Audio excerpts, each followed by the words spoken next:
Jai Dvaita Chandra Jaya Gaura Bhakta Vrinda. Jaya Dvaita Chandra Jaya Gaura Bhakta Vrinda. Jaya Jaya Shri Chaitanya Jaya Nityananda. Jaya Jaya Shri Chaitanya Jaya Nityananda. Jaya Dvaita Chandra Jaya Gaura Bhakta Vrinda. Jaya Dvaita Chandra Jaya Gaura Bhakta Vrinda. Hare Krishna Krishna Krishna Hare Hare, Hare Rama Rama Rama Hare Hare. Hare Krishna Krishna Krishna Hare Hare, Hare Rama Rama Hare Hare. Jai Jagannatha Jai Jagannatha Jai Baladevi Jai Subhadra. Jaya Jagannatha Jaya Jagannatha Jaya Baladevi Jaya Subhadra. So we are reading from CC Vajalila, chapter 2013, not 2013, chapter 13. The Lord's dancing at Ratha Yatra, and it is text 124. Tanhara Samati Nana Bhakte Sukha Gite Tanhara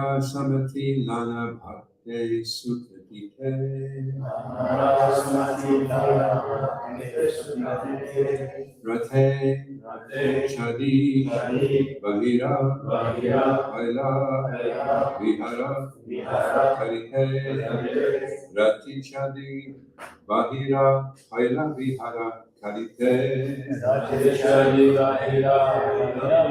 Karite Tanhara Samati Nana Bhakti Sukha Dite Rati Chadi Bahira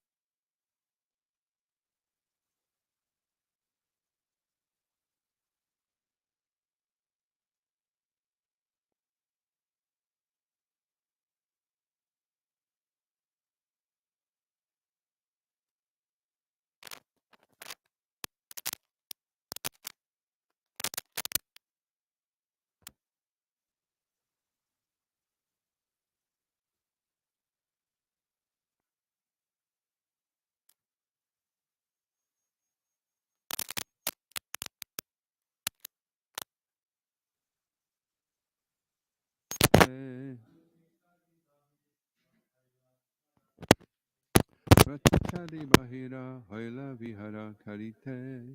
Ladies.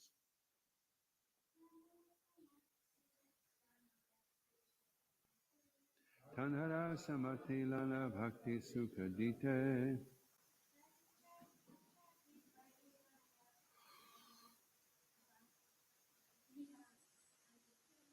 Rati Chadi Bahira Hoila Vihara Karite. Shishikolitai Mai Pashashi Ki Jai. Tanhara Samati. Her permission. Lana taking. Bhakti, the devotees. Sukadite, to please. Rati Chadi, riding on the car. Bahira Hoila, came out. Vihara Karite, to perform pastimes. Having taken permission from the goddess of fortune, the Lord came out to ride on the Rath and perform his pastimes for the pleasure of the devotees. Please. Having taken permission from the goddess of fortune, the Lord came out to ride on the Rath and perform his pastimes for the pleasure of the devotees. By Srila Prabhupada Ki Jai. In this connection, Srila Bhaktisiddhanta Saraswati Thakur comments that as an ideal husband, Lord Jagannatha remained 15 days in a secluded place with his wife, the Supreme Goddess of Fortune. Nonetheless, the Lord wanted to come out of seclusion to give happiness to his devotees. The Lord enjoys himself in two ways, known as Swakiya and Parakiya. The Lord's conjugal love in the Swakiya ras relates to the regulative principles observed in Dwarka. where the Lord has many married queens.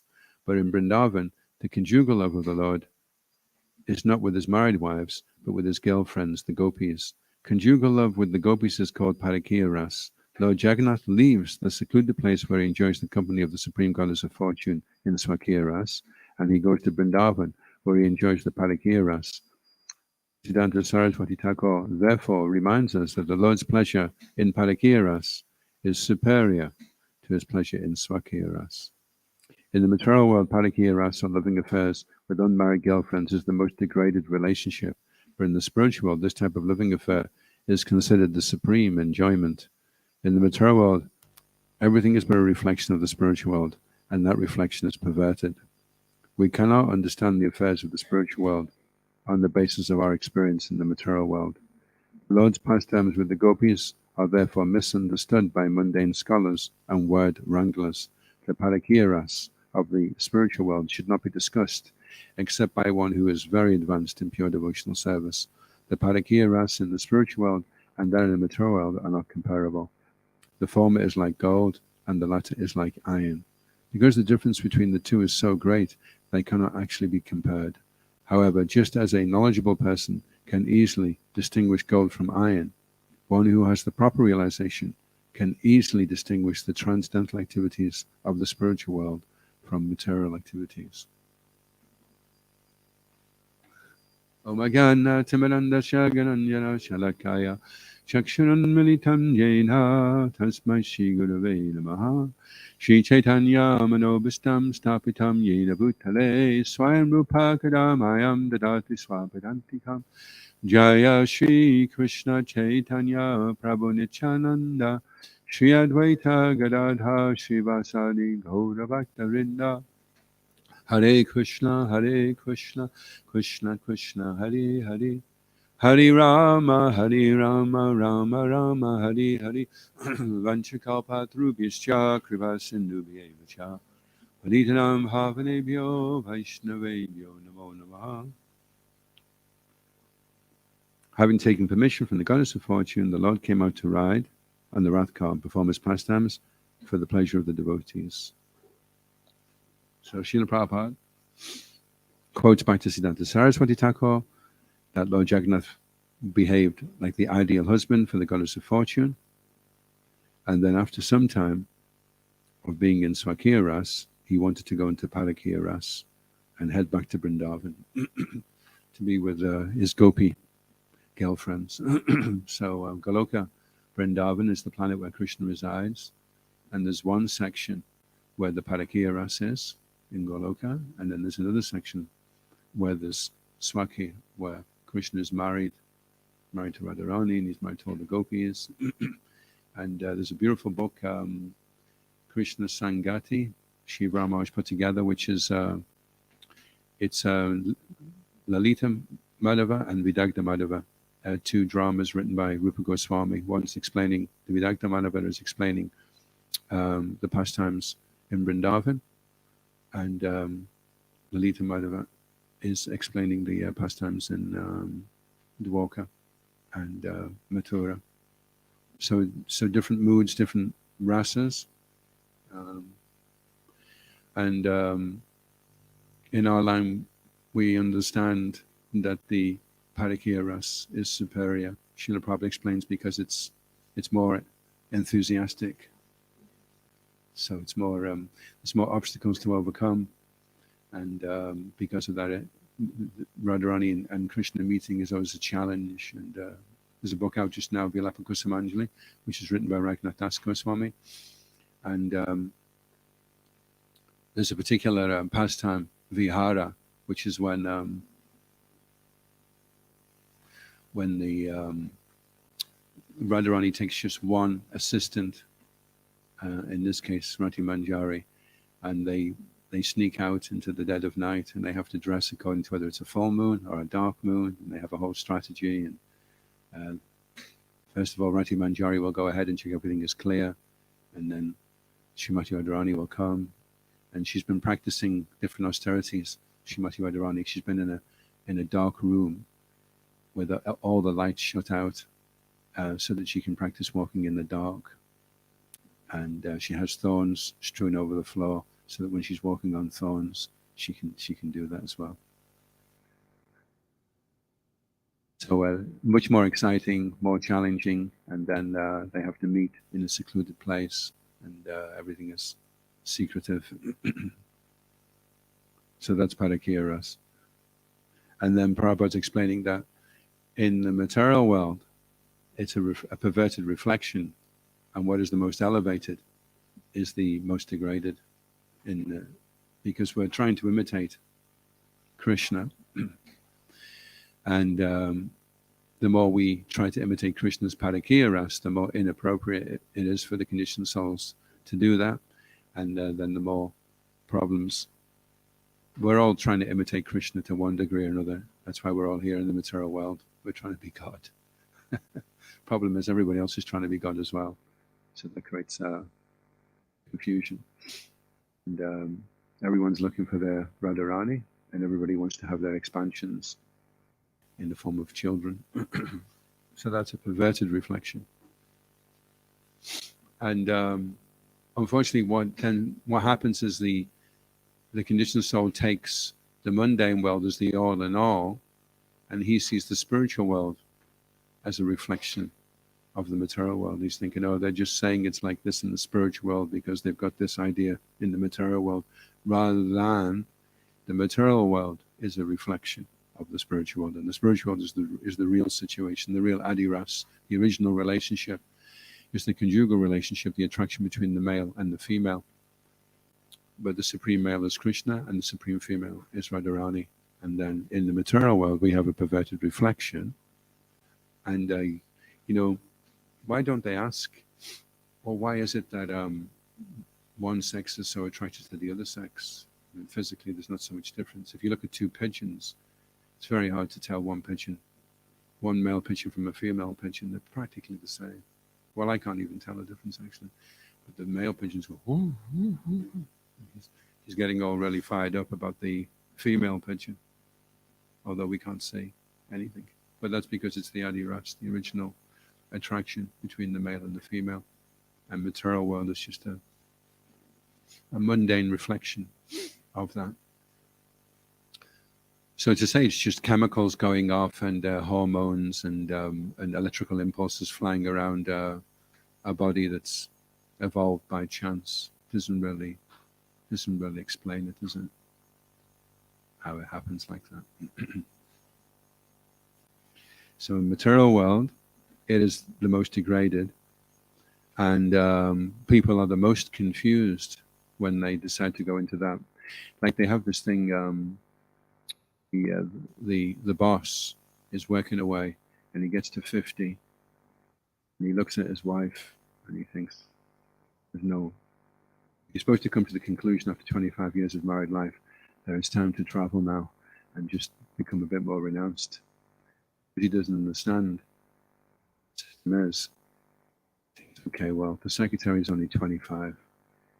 It's time to try that one again. So he runs off with the secretary, and then at 50, he tries to do the same thing he did when he was 25, only to come to the same conclusion when he's 75 that he did when he was 50 with his wife, that this is not working, And then he may even try for another secretary that's 25 when he's 75 and try the same thing again, rather than coming to the conclusion that this is a perverted reflection and that this isn't really working. It's just an illusory. Because it's not that water doesn't exist. If someone's running in the desert for water, it's not that it doesn't exist. It does exist. It's just that it doesn't exist in the mirage. In the same way, the pleasure that's between the male and the female, the attraction, it is real. It does exist, but it doesn't exist in the material world. All we have in the material world is a mirage of the attraction between Radharani and Krishna. And so people go chasing after that in their material bodies, try to grab onto it. But when you get to a mirage, does it really satisfy your thirst? It only infuriates, because it gives the appearance of being something which it really isn't. Anyway, that's a lot to try to understand. Most people are struggling with trying to understand that there's a God, trying to accept that there's a God, and then we go light years ahead of that. And suddenly there's not only a god, but there's Radharani, there's the gopis, there's different types of rasas, which is a lot. It's a lot. I mean, once you've accepted that God is a person, then that opens the door to a lot of things, actually. A lot of things related to God being a person. He has marks on his feet. He has 3 different sizes of flutes. He wears a golden yellow silken dhoti. He has a peacock feather in his hair. He likes to dance. He likes this type of food. He doesn't like that type of food. He likes this type of mentality. He doesn't like that. He lives at this address. These are his parents. There's a lot comes in when you accept that God's a person, you know. But we find generally, even though people are willing to accept that God is a person, there isn't much information as to what that implies, you know, what his personality is. And it's going to be very hard to love somebody if you don't know what they look like and you don't really know who they are. But you just have to love them because that's what you're supposed to do. He's God. Come on, love him. Or else it could be the lake of fire for eternity. It's not really going to invoke a lot of emotion, is it? Other than maybe fear-induced compliance. But we get a chance at Ratha Yatra to enter into this loving rasa. Krishna is coming back to be in Vrindavan to enjoy the highest living relationships with his devotees. And we get a chance to take part in that and understand it to one degree or another. How much you understand Krishna. Krishna says, one who understands my nature, he doesn't take birth again. So the challenge is, do you understand? I mean, you can accept pirate fashion. Krishna is the Supreme Personality of Godhead. He is blue, he plays a flute. I believe in him. But do you really understand? Do you really understand what that means? Do you really understand? I mean, if Krishna comes today and he's dancing at Ratha Yatra, will we see him? Because he does come today in the form of Lord Jagannath. Do we see that that's Krishna? When Lord Chaitanya saw Lord Jagannath, he saw Shyamasundar, and then he fell unconscious, and he had to be taken out, and then eventually he regained consciousness.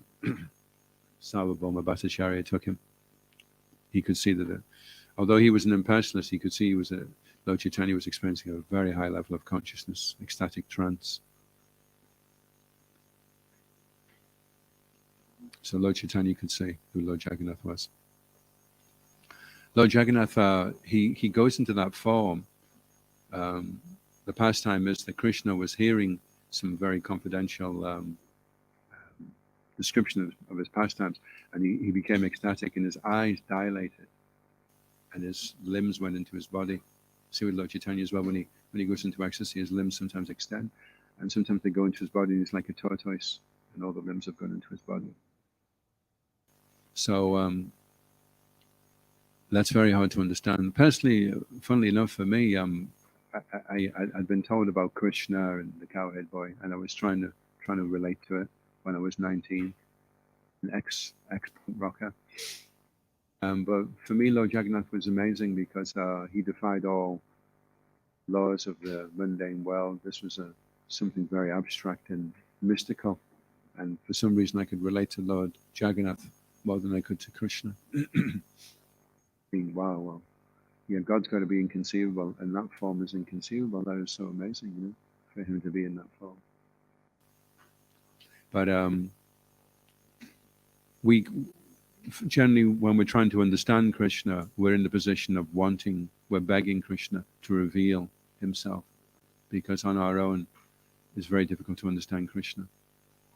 Srila Prabhupada said it's like trying to lift yourself with your bootlaces. You know, if you have your bootlaces and you start pulling on them, it's not going to be possible to lift yourself up, no matter how hard you try. You could be the strongest man in the world, but you can't lift yourself up by your bootlaces. You need someone to lift you. So to understand Krishna, we cannot do it on our own, actually, with our own mental and intellectual prowess. Krishna reserves the right of revealing himself. And the only way he will reveal himself is if the devotee, if the soul surrenders to him in loving service. Not just surrenders, actually, because we could go along today and say, well, I suppose I better be there. It is Ratha Yatra anyway. Jai Jagannatha. When's Prashadam? Jai Jagannatha. Hari Bol. Hari Bol. That's not loving devotional service. That's just going through the mechanics of devotional service. So how to cook the vegetables with love, how to hear about Lord Jagannath with love, how to dance with love, how to connect to Krishna in a loving way. Most powerful emotion, but it's the most difficult one to evoke. Sometimes mothers have this thing, postnatal depression, where the kid's been born and the mother doesn't feel any love for the kid at all. And then she's feeling really guilty. She's thinking, what type of mother am I? I don't even like the kid. So it can be a little bit like that in Krishna consciousness as well. You know, you get post-Jagannath natal depression. I should be loving this. I should be really into it. What's wrong with me? You know. So then you just have to be a little bit patient, and then the loving feelings will come as the mother serves the child, and the child starts to grow up, and the child's very dependent on the mother, and the love starts to develop naturally. In the same way, our loving dependence upon Krishna becomes more and more stimulated. And Krishna will put us into situations where we have to turn to him and depend upon him, which is the first signs of love developing, that you feel dependent upon Krishna. I mean, it seems like a really easy process. You take this little bag, you stick it on your hand, and you just shake it about for a couple of hours and go, Hare Krishna, Hare Krishna, but it doesn't seem to work. It doesn't seem to work because it's not in our control as to whether the mantra will work or not. It's up to the mantra, whether the mantra decides, I think today I'll dance on his tongue. And then it's amazing. Why would anyone want to stop chanting? The reason why so many stop chanting is because they pick the bead bag up and it feels like someone's put a cannonball inside the bead bag. You can hardly lift it. And then you're trying to say, Hare Krishna, Hare Krishna. And then it's like that for 2 hours. And it's like, oh. So sometimes, and also when you're pulling the car, sometimes Lord Jagannath doesn't want to move, no matter how hard you pull. And then sometimes the cart's going so fast, you're almost running. Now Jagannatha decides. So it's like that with chanting also. Sometimes the mantra will just come so quickly, you can hardly keep up with the mantra. And sometimes you're dragging the mantra, dragging every syllable. The most ecstatic moment is when you put the 16th bead down. Hari Bol. I've finished my rounds. It should be that when you're getting towards the end of your chanting that you don't want to stop. You're thinking, I think I'll just try and squeeze a couple more rounds in. You know, that's a good sign. If you're not feeling like that when you've done your 16 rounds, then that means you're laboring with the name. Bhaktivinoda Thakur refers to it as laboring with the name.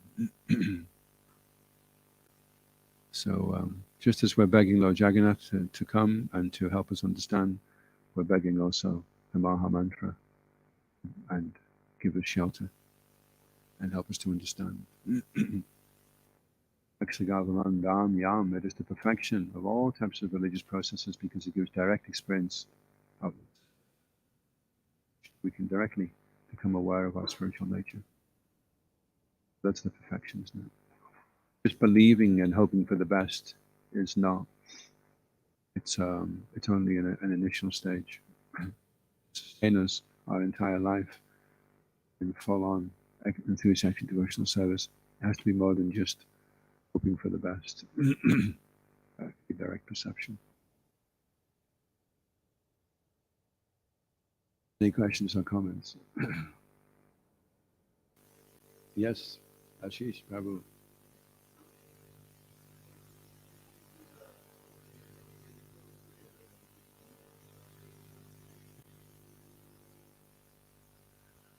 The meditation and the prayer is we're learning to yearn, learning to yearn, and yearning to learn. Are we yearning to learn more than learning to yearn? Or yearning more to learn? Or maybe they both feed each other. But yeah, we're yearning vipralamba, we're feeling separation, and we're begging the Lord to appear and to include us in the pastime. You know, it's an amazing pastime that's taking place. Lord Jagannatha is sitting there on the cart, and he's experiencing bliss and ecstasy, and we're in the parade, and we're pulling and singing and accompanying, and we want to be allowed in to the pastime, to become aware of what's going on. So we're praying that we can become free from our mundane vision and enter into the pastime, become aware of what it is that's actually taking place. The Lord is in so much excited anticipation. They say that Vipralamba is more intense than Sambhogya. When you actually meet, that's not as intense as when you're anticipating. That's how advertising works as well. If you see the person with the beer glass, you show you a poster of a guy with a beer glass, and he's drunk the whole thing, and there's all like froth at the bottom of there. Everyone's like, who wants a pint of that? But if it's just he's just about to quaff it, and the head's there, everyone's like, oh, wow, it's going to be amazing. You know, the anticipation's amazing, but when the thing happens, it's always an anticlimax. It's not that good. But if you're just anticipating it. So Vipralamba is like the anticipation of meeting. So that's considered more ecstatic. So we don't just want to be dull and, you know, unemotional and desensitized. That's how we get through it in the material world. We just desensitize ourselves to emotions and relationships and fall asleep. Because we're desensitized, we're not stimulated, we're not enlivened by what's going on around us, and we do that because we've maybe been hurt and it's painful. So then we close down and shut down so that we don't have to get harmed by relationships or interactions, and that's like our survival mode. And we just kind of dumb ourselves down, and then we're okay. Then we can exist. By going on these processions and engaging in these festivals, we're being given a chance to become personal again, reawaken our personal loving relationship with Krishna. And also, when we say Krishna, then Krishna means everything. So when you love Krishna, you love everything. When you don't love Krishna, then you don't love anything. You don't even love yourself if you don't love Krishna.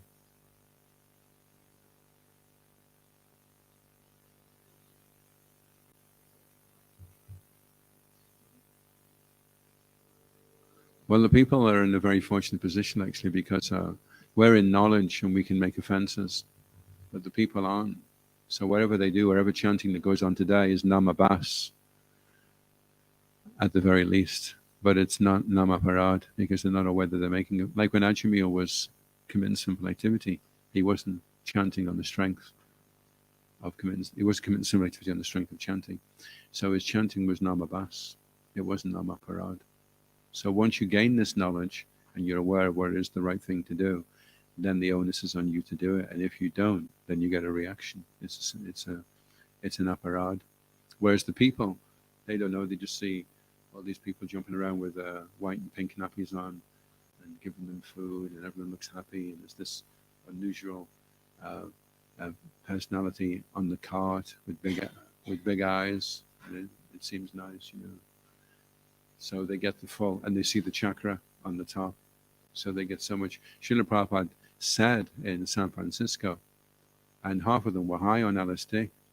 Prabhupada just said, everyone that has attended this Ratha Yatra today will go back to Godhead this lifetime. He gave a special benediction. Srila Prabhupada can do that. And Lord Jagannath can do it as well. He's very, very powerful. So we give people that opportunity. They may not get Goloka, they may just go Vaikuntha. They're getting a chance to go very, very. Because of that, then for us, the the conditions are higher that we have to come to. I was at Ratha Yatra 10 years ago, and it was great. I saw the chakra. So I just, after that, I got the cigars out, and it doesn't really matter now. So I'm okay.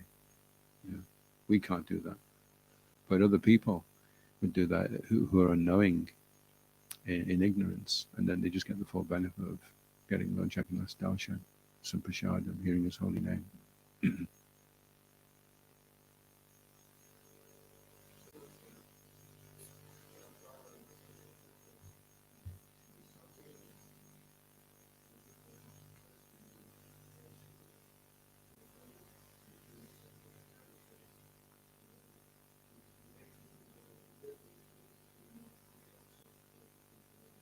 Yeah.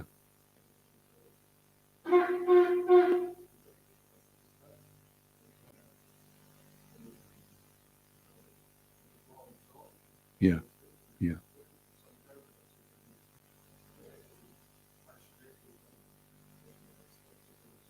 Yeah.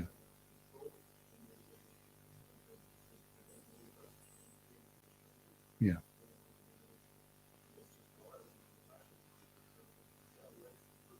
Yeah. Well, mode of passion is in between. So from the mode of passion, you can either go into ignorance or you can go into goodness. So the only way you can go into goodness from the mode of passion is if you're able to sustain it. But if you relax, then you immediately go back into the mode of ignorance. That's the problem, is we're working really hard and we're really enthusiastic and we're really giving it everything we've got. And then we think, I'm doing this for like half an hour now and nothing's happening, and then we slow down and we go into the mode of ignorance, rather than sustain. If you're able to sustain enthusiasm and confidence over a long period of time, then it turns into the mode of goodness. It's just whether or not you can stick it out for however long it is that Krishna is expecting you to, and it all depends. We all have different conditionings and different prices that Krishna wants each living entity to pay to purchase him, and we don't know what it. For someone else, it may be a lot more. For somebody else, it may be a lot less. But this is what it is for us. This is what Krishna wants us to do. So have we got the faith, and have we got the determination to keep pushing when it doesn't look like we're getting the result that we want? Because that's what mode of passion is, you see. I'm doing this for a result. So you can just do this and not be bothered about the result, and you're going from mode of passion to the mode of goodness. But if you are very bothered about the result and you get angry and upset and you start shouting at people, no one's giving me a donation now for half an hour. What are you doing? Come here. Hey, come on. Give us, I'm not out here for the good of my health. Cough up.